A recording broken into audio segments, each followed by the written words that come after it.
ഇന്നത്തെ പ്രൈം സ്റ്റോറിയിലേക്കാണ് ആദ്യം. ഇത്രയും കാലം നമ്മൾ സ്വർണ്ണപ്പാളി വിവാദം എന്നാണ് പറഞ്ഞുകൊണ്ടിരുന്നത്.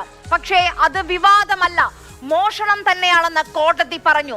മോഷണം നടന്നുവെന്ന് വ്യക്തമായി കഴിഞ്ഞു. ഇനി അറിയേണ്ടത് ആരൊക്കെയാണ് ഈ മോഷണത്തിന് പിന്നിലെന്നാണ്. ഒരു ഉണ്ണികൃഷ്ണൻ പോറ്റി എന്ന അവതാരത്തിന് അയ്യന്റെ മുതൽ കക്കാൻ പറ്റുമോ? അതും ഒറ്റയ്ക്ക്? ഇല്ല എന്ന ഉറപ്പല്ലേ? ഇന്നത്തെ പ്രൈം സ്റ്റോറി ഇതാണ്. അയ്യന്റെ മുതൽ കട്ടതാരാണ്? കല്ലും മണ്ണും ചവിട്ടി വ്രതം അനുഷ്ഠിച്ച് ഒരു വർഷം മുഴുവൻ നീണ്ട കാത്തിരിപ്പിനൊടുവിൽ എല്ലാ ആചാരങ്ങളും പാലിച്ച് കിട്ടുന്നത് എത്ര തുച്ഛമാണെങ്കിലും അതിലൊരു പങ്ക് അയ്യന്. അതാണ് വിശ്വാസം. ആ മുതലാണ് കൊള്ളയടിച്ചത്. പൊന്നമ്പലമേട്ടിലെ പൊന്ന് മാറ്റി ചെമ്പ് വെച്ചവരാരാണ്? ഇത്രയും ദിവസം സ്വർണ്ണപ്പാളി കടത്തിയെന്നാണ് നമ്മൾ മനസ്സിലാക്കിയത്. ഇന്നതാ ശ്രീകോവിലിന്റെ കട്ടിളകളും വാതിലും കടത്തിയെന്ന് കൂടി നമ്മൾ കേട്ടു. പറഞ്ഞത് മറ്റാരുമല്ല, സ്വർണം ചെമ്പാക്കി ഒപ്പിട്ട അഡ്മിനിസ്ട്രേറ്റീവ് ഓഫീസർ തന്നെയാണ്. കട്ടിളകളും വാതിലും കൊടുത്തുവിട്ടുവെന്നാണ് പറഞ്ഞത്. വാതിലിന്റെ നിർമ്മാണവുമായി ബന്ധപ്പെട്ടാണ് അദ്ദേഹം അവിടെ വരുന്നത്. ആ വാതിലിന്റെ നിർമ്മാണവുമായി ബന്ധപ്പെട്ട് വന്ന ഒരിതിലാണ് ശബരിമലയുള്ള പരിചയമാണ്. അല്ല, വാതിൽ പുറത്തുനിന്ന് പണിതുകൊണ്ട് വരുമായിരുന്നു. വാതിൽ അത് പുറത്ത് കൊണ്ടുപോകുന്നത് ഈ നമ്മളുടെ കൊടിമരം അടക്കമുള്ള സാധനങ്ങൾ പയറ്റാണ് ഇപ്പോൾ പുറത്തേക്ക് കൊണ്ടുപോകുന്നുണ്ടല്ലോ. അത് അനുവാദം കൊടുക്കുന്നതിൻ്റെ അടിസ്ഥാനത്തിലാണ്. അത് ദേവസ്വം ബോർഡ് ഇപ്പോൾ തന്നെ ദേവസ്വം ബോർഡിൻ്റെ എല്ലാ ചട്ടങ്ങളും പാലിച്ചുകൊണ്ടുള്ള ഒരു അനുവാദം കൊടുക്കുമ്പോൾ അത് കൊണ്ടുപോകും. എന്നുവെച്ചാൽ ഈ കമ്പനിക്ക് അവിടെ അല്ല, അവരുടെ പ്ലാന്റിൽ കൊണ്ടുവന്നാലേ അവർക്കിത് ചെയ്യാൻ പറ്റുള്ളൂ. അതാണ് അത് പുറത്ത് കൊണ്ടുപോകാനുള്ള ഒരു കാരണം. സന്നിധാനത്ത് നടന്ന കൊടും കൊള്ളയുടെ തെളിവാണ് നമ്മൾ ഇനി കാണാൻ പോകുന്നത്. 6 വർഷം മുൻപ് ദ്വാരപാലക ശില്പങ്ങളിൽ ഉണ്ടായിരുന്ന തനിത്തങ്കത്തിൽ തീർത്ത കവചം 2019 മാർച്ചിൽ സ്വർണവാതിൽ സ്ഥാപിക്കുന്നതിന്റെയും മെയിൽ എ പത്മകുമാർ സ്വർണ്ണപ്പാളിക്കരികിൽ നിൽക്കുന്നതിന്റെയും ദൃശ്യങ്ങളാണ് നമ്മൾ ഈ കാണുന്നത്. 2019 മാർച്ച് 11 ശബരിമലയിൽ പുതിയ സ്വർണവാതിൽ ഘടിപ്പിക്കുന്നത്. ആ സ്വർണവാതിൽ പണിത് നൽകിയത് ഉണ്ണികൃഷ്ണൻ പോറ്റിയാണ്. 4 കിലോ സ്വർണം വാതിലിൽ ഉപയോഗിച്ചു എന്നാണ് പോറ്റി അന്ന് പറഞ്ഞത്. ഓർക്കണം, ഇത് സ്വർണ്ണപ്പാളി ഇളക്കി കൊണ്ടുപോകുന്നതിന് മുൻപാണ്. മാർച്ചിൽ വാതിൽ സ്ഥാപിക്കുന്നു, ജൂലൈയിൽ സ്വർണ്ണപ്പാളി ഇളക്കി കൊണ്ടുപോകുന്നു. അതായത് നമ്മൾ ഇപ്പോൾ കേട്ട മുരാരി ബാബുവിന്റെ വാക്ക് വിശ്വസിച്ചാൽ ശ്രീകോവിലിലെ പഴയ വാതിലും കട്ടിളകളും പോറ്റിക്ക് നൽകി കഴിഞ്ഞു. എന്നിട്ട് പോറ്റി പുതിയത് നിർമ്മിച്ചു നൽകി. പഴയ വാതിലും കട്ടിളയും സ്വർണമാണ്. അപ്പോൾ 2 കാര്യങ്ങൾ നമുക്ക് അറിയേണ്ടതുണ്ട്. ഒന്ന്, പോറ്റിക്ക് കൊടുത്തുവിട്ട കട്ടിളയും വാതിലും എവിടെ പോയി? 2, ആ വാതിൽ തന്നെ പുനർനിർമ്മിച്ച് നൽകുകയായിരുന്നു. അവിടെയാണ് ശില്പി നന്ദന്റെ പ്രതികരണം പ്രസക്തമാകുന്നത്. വാതില് മരം എടുത്തത് തൃശ്ശൂരിൽ നിന്ന് ചൊവ്വൂരുള്ള ജോൺസന്റെ കടയിൽ നിന്നാണ്. പിന്നെ അത് നിർമ്മിച്ചത് ബാംഗ്ലൂർ ശ്രീരാമപുരം ക്ഷേത്രത്തിൽ വെച്ചിട്ടാണ്. അവിടെ വെച്ച് നിർമ്മിക്കണമെന്ന് ഉണ്ണികൃഷ്ണൻ പോറ്റി പറഞ്ഞിട്ടാണ് അവിടെ വെച്ച് പണി ചെയ്തത്. മരത്തിൻ്റെ പണികൾ ഞാൻ സ്വർണ്ണ വാതിലേ ചെയ്തിട്ടുള്ളൂ. ഞങ്ങൾ മരത്തിൻ്റെ പണി ചെയ്തതിന് ശേഷം അവർ ഹൈദരാബാദിലേക്ക് കൊണ്ടുപോയി. അതിൻ്റെ മുകളിൽ എംബോസ് ചെയ്തിട്ടുള്ള വർക്കൊക്കെ ചെമ്പിൻ്റെ മുകളിൽ ചെയ്ത് ഹൈദരാബാദിലാണെന്നാണ് അന്ന് പറഞ്ഞത്. വാതില് കാര്യം ക്ലിയർ ആണ്. മാർച്ച് 11 പോറ്റി നൽകിയത് പുതിയതായി നിർമ്മിച്ച വാതിലും കട്ടിളയുമാണ്. അപ്പോൾ പഴയ വാതിലും കട്ടിളയും അതെവിടെ പോയി? ഉണ്ണികൃഷ്ണൻ പോറ്റി അത് എങ്ങോട്ടാണ് കൊണ്ടുപോയത്? ദേവസ്വം ബോർഡിന് ഇത് വല്ലതും അറിയാമോ? പഴയ വാതിലും കട്ടിളയും സ്വർണമാണ്. വിജയ് മല്യ നൽകിയ സ്വർണം. അത് സെന്തിൽനാഥിന്റെ വാക്കുകളിൽ വ്യക്തവും. എൻ്റെ ഗോൾഡ് പോകാനായിട്ടുള്ള യാതൊരു പോസിബിലിറ്റീസും അവിടെ ഞാൻ കാണുന്നില്ല. ഇപ്പോൾ ഈ കാണുന്ന ചിത്രത്തിലേക്ക് നോക്കുകയാണെന്നെങ്കിൽ ഇൻക്ലൂഡിങ് ഗോൾഡ് ഡോർ അവിടെ ഉണ്ടായിരുന്നുള്ളൊരു സാക്ഷ്യം അവിടെ ഉണ്ട്.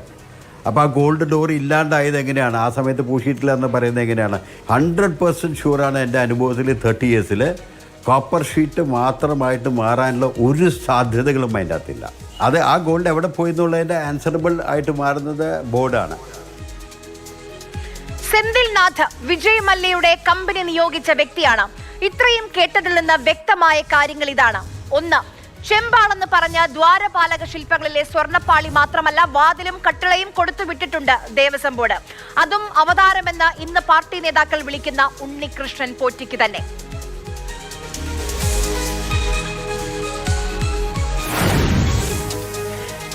2019-ലെയും 2025-ലെയും ശബരിമല ദ്വാരപാലക ശില്പത്തിലെ സ്വർണ്ണപ്പാളികൾ അത് വ്യത്യസ്തമെന്ന് ദേവസ്വം വിജിലൻസ് കണ്ടെത്തിക്കഴിഞ്ഞു. 2 കാലഘട്ടത്തിലെയും സ്വർണ്ണപ്പാളിയുടെ ചിത്രങ്ങളിലാണ് ദേവസ്വം വിജിലൻസ് വ്യത്യാസം കണ്ടെത്തിയത്. ഓർക്കണം, ഇതൊക്കെ കണ്ടെത്തിയത് കോടതിയാണ്, അല്ലാതെ ദേവസ്വം ബോർഡ്, കമ്മീഷണറോ ദേവസ്വം മന്ത്രിയോ സർക്കാരോ അല്ല. എന്നിട്ടും ഒരു സംശയവുമില്ലാതെ CPM സംസ്ഥാന സെക്രട്ടേറിയറ്റ് അംഗം MV ജയരാജൻ ഉറപ്പിച്ചു പറയുന്നുണ്ട്, ഇതിനൊക്കെ പിന്നിൽ, പോറ്റിക്ക് പിന്നിൽ പ്രതിപക്ഷമാണ്, കോൺഗ്രസ് ആണെന്ന്. ഇപ്പോൾ ഒരു അവതാരം കേരളത്തിൽ ജനിച്ചിട്ടുണ്ട്, അതാണ് ഉണ്ണികൃഷ്ണൻ പോറ്റി. ആ അവതാരം കോൺഗ്രസിൻ്റെതാണ്, അതല്ലേ? അതുകൊണ്ടല്ലേ ഇതുവരെ ആ അവതാരം സ്വയരക്ഷയ്ക്ക് വേണ്ടി നോക്കുന്നത്. ഇപ്പം സർക്കാരല്ല സംരക്ഷകർ, പ്രതിപക്ഷമാണ് ഈ അവതാരത്തിന്റെ സംരക്ഷകർ. എന്തന്വേഷണം നടത്തിയിട്ടാണ് ഈ പ്രതികരണം? ദേവസ്വം മന്ത്രി പോലും ഇങ്ങനെ ഒരു ആരോപണം ഉന്നയിച്ചിട്ടില്ല. തെളിവുകൾ ഉണ്ടെങ്കിൽ അത് ആഭ്യന്തരമന്ത്രിക്ക് കൈമാറിക്കൂടെ? കുറെ തെളിവുകൾ പുറത്തു വന്ന ദിവസമാണിന്ന്. MV ജയരാജൻ മാത്രമല്ല, കേരളം മുഴുവൻ കാണേണ്ട കുറെ തെളിവുകൾ. അതിൽ ഏറ്റവും പ്രധാനം ചില ദൃശ്യങ്ങളാണ്. ദേവസ്വം മുൻ മന്ത്രി കടകംപള്ളി സുരേന്ദ്രനും വിവാദ സ്പോൺസർ ഉണ്ണികൃഷ്ണൻ പോറ്റിയും ചേർന്ന് വീടിന്റെ തറക്കല്ലിടുന്ന ദൃശ്യങ്ങളാണ് നമ്മൾ ഈ സ്ക്രീനിൽ കാണുന്നത്. ദേവസ്വം ബോർഡിന്റെ സേവന പദ്ധതിയിലും ഉണ്ണികൃഷ്ണൻ പോറ്റി തന്നെയാണ് പ്രധാനി. തിരുവനന്തപുരം വെള്ളറടയിൽ 2019-ൽ ബോർഡിന്റെ ശരണാശ്രയം പദ്ധതിയുടെ ഉദ്ഘാടനത്തിലാണ് ഉണ്ണികൃഷ്ണൻ പോറ്റി പങ്കെടുത്തത്. പദ്ധതിയുടെ ശിലാഫലകത്തിലും ഉണ്ണികൃഷ്ണൻ പോറ്റിയുടെ പേരുണ്ട്. അതായിരുന്നു എക്സിബിറ്റ് 1. ഇനി നമുക്ക് എക്സിബിറ്റ് 2 കാണാം. തന്ത്രി കുടുംബത്തിലെ വിവാഹ ചടങ്ങിലും ഉണ്ണികൃഷ്ണൻ പോറ്റി പങ്കെടുത്തു. കണ്ഠരര് രാജീവരുടെ മകൻ ബ്രഹ്മദത്തന്റെ വിവാഹ ചടങ്ങിൽ ഉണ്ണികൃഷ്ണൻ പോറ്റി പങ്കെടുക്കുന്ന ദൃശ്യങ്ങളാണ് നമ്മൾ ഈ കാണുന്നത്. മന്ത്രി VN വാസവൻ, A പത്മകുമാർ എന്നിവർക്കൊപ്പം ദാ ഉണ്ണികൃഷ്ണൻ പോറ്റിയെയും കാണാം. ഇനി എക്സിബിറ്റ് 3ലേക്ക് പോകാം. ദേവസ്വം ബോർഡ് അംഗം A അജികുമാറിന് ഉണ്ണികൃഷ്ണൻ പോറ്റിയുമായി അടുത്ത ബന്ധമുണ്ട് എന്ന് തെളിയിക്കുന്ന ദൃശ്യങ്ങൾ. അജികുമാറിന്റെ കുടുംബക്ഷേത്രം വക ഭവന പദ്ധതിയിൽ ഉണ്ണികൃഷ്ണൻ പോറ്റി വീട് നിർമ്മിച്ചു നൽകി. പ്രദേശത്ത് 2 വീടുകളാണ് നിർമ്മിച്ചു നൽകിയത്. താക്കോൽദാന ചടങ്ങിൽ സ്ഥലം MLA U പ്രതിഭയും പങ്കെടുത്തിരുന്നു. ശബരിമലയിലെ സ്വർണം മോഷ്ടിച്ചതിൽ ഉദ്യോഗസ്ഥർക്കൊപ്പം മുൻ പ്രസിഡന്റുമാരും പ്രതിക്കൂട്ടിലാവുകയാണ്. ഇന്നലത്തെ ഹൈക്കോടതി വിധിയിലെ 10-11 പേജുകളിൽ ഒരു വരിയുണ്ട്. There also appears to be distinct and grave possibility that the original gold-cladded Dwarapalaks were disposed of to a willing purchaser for a substantial monetary consideration എന്ന്. അതായത് കോടതി സംശയിക്കുകയാണ്, സ്വർണത്തിൽ പൊതിഞ്ഞ ദ്വാരപാലകന്മാരെ പണത്തിനു വേണ്ടി വിൽക്കാൻ ശ്രമം നടന്നോ എന്ന്. ഉണ്ണികൃഷ്ണൻ പോറ്റി ദേവസ്വം ബോർഡ് പ്രസിഡന്റിന് അയച്ച ഇമെയിൽ സന്ദേശം പുറത്തു വന്നതോടെ കൂടുതൽ പ്രതിരോധത്തിലാവുന്നുണ്ട് ദേവസ്വം ബോർഡ്. 2019-ൽ ദ്വാരപാലക ശില്പങ്ങളിലും വാതിലിലും പൂശിയ ശേഷം കുറച്ച് സ്വർണം ബാക്കിയുണ്ടെന്ന് ഉണ്ണികൃഷ്ണൻ പോറ്റി ദേവസ്വം പ്രസിഡന്റിനെ അറിയിക്കുന്നുണ്ട്. ബാക്കി വന്ന സ്വർണം തന്റെ പരിചയത്തിലുള്ള ഒരു നിർധന പെൺകുട്ടിയുടെ വിവാഹത്തിന് ഉപയോഗിക്കാൻ ആഗ്രഹമുണ്ടെന്നാണ് പോറ്റി ബോർഡിനെ അറിയിച്ചത്. തുടർന്ന് ബോർഡ് സെക്രട്ടറി തിരുവാഭരണം കമ്മീഷണറുടെ ഇതിൽ അഭിപ്രായം തേടുന്നു, മറ്റൊരു കത്ത് നൽകുന്നു. 2019-ൽ സ്വർണ്ണപ്പാളി ചെന്നൈയിലേക്ക് കൊണ്ടുപോകുമ്പോൾ A പത്മകുമാർ ആയിരുന്നു ദേവസ്വം പ്രസിഡന്റ്. പക്ഷേ ഉണ്ണികൃഷ്ണൻ പോറ്റിയുടെ ഇമെയിൽ അത് ബോർഡിന് ലഭിക്കുമ്പോൾ N വാസു ആയിരുന്നു ദേവസ്വം പ്രസിഡന്റ്. ദ്വാരപാലക ശില്പത്തിൽ ഉപയോഗിച്ചത് ഉണ്ണികൃഷ്ണൻ പോറ്റിയുടെ സ്വന്തം സ്വർണമെന്ന വിചിത്രവാദമാണ് N വാസുവിനുള്ളത്.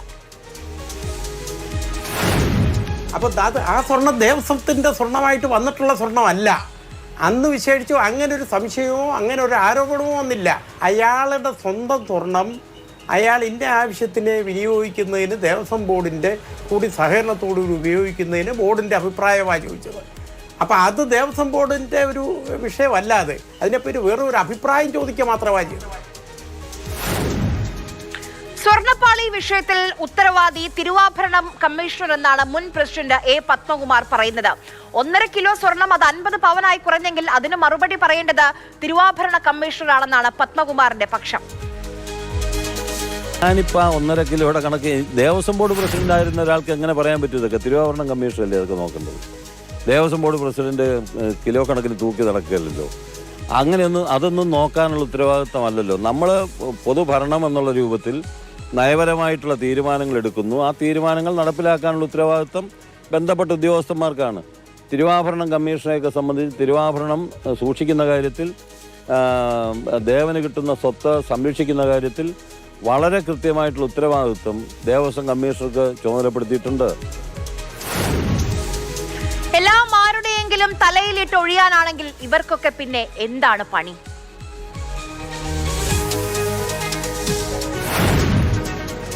ഇന്നത്തെ പ്രൈം എഡിറ്റോറിയലിലേക്കാണ്. അയ്യപ്പൻ ഒരു വികാരമാണ്, വിശ്വാസമാണ്. വ്രതമെടുത്ത് മല ചവിട്ടുന്നവർക്ക് കല്ലും മുള്ളും താണ്ടി ആ 18ാം പടിയിൽ ചുവടുവെക്കുന്നത് ഒരു ആശ്വാസവും. യുവതീ പ്രവേശനത്തിൽ യു ടേൺ അടിച്ച് ആഗോള അയ്യപ്പ സംഗമമെന്ന് സർക്കാർ പ്രഖ്യാപിച്ചപ്പോൾ കേരളം കൂടെ നിന്നു. കേരളം മാത്രമല്ല ഭക്തർ. അന്ന് നാമം ജപിച്ച് പ്രതിഷേധിച്ചവർ പോലും ആ വേദിയിലേക്ക് എത്തി. അത് ആ നിലപാടിനുള്ള അംഗീകാരമായിരുന്നു. ഇന്ന് സന്നിധാനത്തെ ശ്രീകോവിലിലെ വാതിൽ, കട്ടിള, ദ്വാരപാലക ശില്പങ്ങളിലെ സ്വർണ്ണപ്പാളി ഇവയൊക്കെ കടത്തിയെന്ന് കേൾക്കുമ്പോൾ ചോദ്യങ്ങൾ ഉയരും, ഉത്തരം പറയേണ്ടിയും വരും. കോടതി അന്വേഷിച്ചില്ലെങ്കിൽ ഇതൊന്നും പുറത്തറിയില്ലായിരുന്നു എന്നതാണ് വസ്തുത. എല്ലാം കോടതിയുടെ പരിഗണനയിലെന്ന് പറയാമെങ്കിലും 2019 മുതലുള്ള ആരോപണങ്ങളിൽ നിന്ന് സർക്കാരിനും ബോർഡിനും ഒളിച്ചോടാൻ കഴിയുമോ? ഒരു ഉദ്യോഗസ്ഥന്റെ നടപടിയിൽ മാത്രം ഒതുക്കാൻ കഴിയുമോ ശിക്ഷകൾ? കോടിക്കണക്കിന് ഭക്തരുടെ ആശ്രയ സങ്കേതമായ സന്നിധാനത്ത് സ്വർണ്ണക്കൊള്ള നടന്നുവെന്ന ഹൈക്കോടതി തന്നെ അടിവരയിടുകയാണ്. അപ്പോൾ ആ ഭക്തർക്കറിയണ്ടേ അവരുടെ അയ്യന്റെ സ്വത്ത് സുരക്ഷിതമാണോ എന്ന്? സർക്കാരിനെ വിശ്വാസമില്ലാത്തത് കൊണ്ടാണ് കോടതി തന്നെ അന്വേഷണ ഉദ്യോഗസ്ഥരെ നിശ്ചയിച്ചതെന്ന വ്യാഖ്യാനവും വന്നു കഴിഞ്ഞു. അങ്ങനെയൊരു ഘട്ടത്തിൽ ശബരിമലയും ബോർഡിന് കീഴിലുള്ള മറ്റു ക്ഷേത്രങ്ങളിലെയും സ്വത്ത് സുരക്ഷിതമെന്ന ഉറപ്പ് ഭക്തർക്ക് സർക്കാർ നൽകണം. അത്യാർത്ഥികളായ ഉദ്യോഗസ്ഥർ ബോർഡിൽ കടന്നുകൂടിയിട്ടുണ്ടെങ്കിൽ അവരെ കഴുത്തിന് പിടിച്ച് പുറത്താക്കണ്ടേ? സ്വാമി അയ്യപ്പന്റെ പൂങ്കാവനം അത് കറുപ്പെടുത്തു വരുന്ന സ്വാമിമാർക്കുള്ളതാണ്, അല്ലാതെ അമ്പലം വിഴുങ്ങുകൾക്കല്ല. സ്വർണ്ണപ്പാളി വിഷയത്തിൽ ഇതുമായി ബന്ധപ്പെട്ട് കുറെ പ്രതികരണങ്ങൾ നമ്മുടെ മുന്നിലേക്ക് വന്നിരുന്നു. അതെല്ലാം പ്രൈം ഷോട്ടിൽ വളരെ പെട്ടെന്ന്. സ്വർണ്ണപ്പാളി വിവാദത്തിൽ ശരിയായ അന്വേഷണം നടക്കണമെന്ന് NSS general secretary G. Sukumaran Nair. കുറ്റവാളികളെ കണ്ടെത്തണം, അവരിൽ നിന്ന് മുതൽ ഈടാക്കണം. അന്വേഷണം ശരിയായ രീതിയിൽ നടക്കുന്നില്ലെങ്കിൽ ആ സമയത്ത് ശക്തമായി പ്രതികരിക്കുമെന്നും സുകുമാരൻ നായർ. ശബരിമല സ്വർണ്ണപ്പാളി വിവാദത്തിൽ CBI അന്വേഷണം ആവശ്യപ്പെട്ട് ഹൈക്കോടതിയിൽ ഹർജി. ക്ഷേത്ര സ്വത്ത് സംരക്ഷിക്കാൻ മാർഗനിർദ്ദേശങ്ങൾ നൽകണമെന്ന ആവശ്യം. ശബരിമലയിലെ വിവാദ സ്പോൺസർ ഉണ്ണികൃഷ്ണൻ പോറ്റി വീട്ടിലില്ല. പ്രത്യേക അന്വേഷണ സംഘത്തിന്റെ അന്വേഷണം തുടങ്ങാനിരിക്കെയാണ് തിരുവനന്തപുരത്ത് നിന്ന് മാറിയത്. മാതൃഭൂമി ന്യൂസ് പുറത്തുവിട്ട സ്വർണ്ണപ്പാളി മോഷണം സഭയിൽ ആളിക്കത്തിച്ച് പ്രതിപക്ഷം. സ്പീക്കർക്ക് മുന്നിൽ ബാനർ ഉയർത്തി പ്രതിഷേധം. സഭ ഇന്നത്തേക്ക് പിരിഞ്ഞു. ശബരിമല സ്വർണ്ണപ്പാളി വിവാദത്തിൽ ഹിന്ദു ഐക്യവേദിയുടെ പ്രതിഷേധം. ദേവസ്വം ബോർഡ് ആസ്ഥാനത്തേക്ക് കടന്നു കയറി പ്രതിഷേധം.